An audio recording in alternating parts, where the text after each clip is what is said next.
অঞ্চলে পাল্টা দাঁত ভাঙা জবাব দিয়ে চলছে ইরানের অপারেশন ফতেহ খাইবার। সোমবার কুয়েতের আকাশে মিসাইল ছুড়ে একটি মার্কিন F-15 ফাইটার জেট ধ্বংস করেছে ইরান। তেল আবিব, হাইফা সহ ইসরায়েলের বিভিন্ন এলাকায় ব্যাপক ধ্বংসযজ্ঞ চালায় তেহরান। এর পাশাপাশি মধ্যপ্রাচ্যের বিভিন্ন দেশে থাকা মার্কিন ঘাঁটি লক্ষ্য করেও হামলা চলছে। রাডার ও সার্ভিলেন্স সিস্টেমকে টার্গেট করে মিসাইল হামলা করছে ইরান।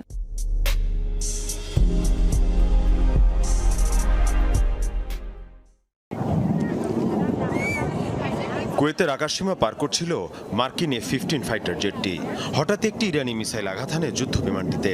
ইরানের রাষ্ট্রীয় গণমাধ্যম সহ আন্তর্জাতিক বিভিন্ন সংবাদ মাধ্যম প্রচার করে ভিডিও। বিস্ফোরণের পর এক পর্যায়ে নিয়ন্ত্রণ হারিয়ে মাটিতে আছড়ে পড়ে যুদ্ধ বিমানটি। এর আগে প্যারাসুট নিয়ে ফাইটার জেট থেকে বেরিয়ে যেতে সক্ষম হন এর পাইলট।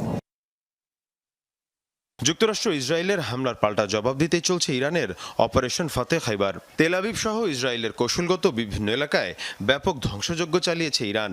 এখন পর্যন্ত ইসরায়েলি ভূখণ্ড লক্ষ্য করে 200-র বেশি মিসাইল ছুড়েছে ইরানি বাহিনী। হাইফা, জেরুজালেম সহ বিভিন্ন এলাকায় দেখা মিলছে এমন ধ্বংসযজ্ঞের। আন্তর্জাতিক বিভিন্ন গণমাধ্যম বলছে, ক্ষয়ক্ষতি আর প্রাণহানির তথ্য গোপনের চেষ্টা করছে নেতানিয়াহু প্রশাসন। তবে ইরান এখন পর্যন্ত সবচেয়ে বেশিবার হামলা চালিয়েছে সংযুক্ত আরব আমিরাতে। দেশটি প্রায় 150 মিসাইল আর 200 ড্রোন হামলা চালিয়েছে। মধ্যপ্রাচ্যে ইসরায়েলের অন্যতম ঘনিষ্ঠ মিত্র সবার আগে ইব্রাহিম অ্যাকর্ড স্বাক্ষর করে। অন্যদিকে UAEর আল ধাফরা এয়ারবেজে রয়েছে মার্কিন F-35 যুদ্ধবিমান, যা ইরানের বিরুদ্ধে হামলায় ব্যবহার হয়েছে। ইরানের প্রথম 2 দিনের হামলার লক্ষ্যবস্তু ছিল মধ্যপ্রাচ্যের বিভিন্ন দেশে থাকা রাডার সিস্টেমের মতো মার্কিন সার্ভেইলেন্স ইকুইপমেন্ট, যেগুলোকে যুক্তরাষ্ট্র এবং ইসরায়েলের জন্য আর্লি ওয়ার্নিং সিস্টেম বলা হয়ে থাকে। এই সতর্কতা ব্যবস্থা ধ্বংস করতে পারলে লক্ষ্যবস্তুতে আঘাতের পরিধি বেড়ে যাবে ইরানের। বাহরাইনকে বলা হয় মধ্যপ্রাচ্যে মার্কিন সামরিক শক্তির কেন্দ্র। সেখানে থাকা মার্কিন নেভাল বেজ এবং অন্যতম শক্তিশালী রাডার সিস্টেম ধ্বংস করেছে ইরান। এরই মধ্যে দেশটিকে লক্ষ্য করে 60টি মিসাইল আর 34টি ড্রোন ছুড়েছে IRGC।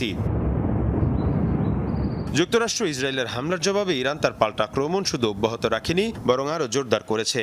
সর্বোচ্চ ধর্মীয় নেতা খামেনির মৃত্যুর পর পরিবর্তন আনা হয়েছে যুদ্ধের কৌশলে। যুদ্ধের নেতৃত্বে আনা হয়েছে বিকেন্দ্রীকরণ, অর্থাৎ একটি নির্দিষ্ট কমান্ড সেন্টারের পরিবর্তন।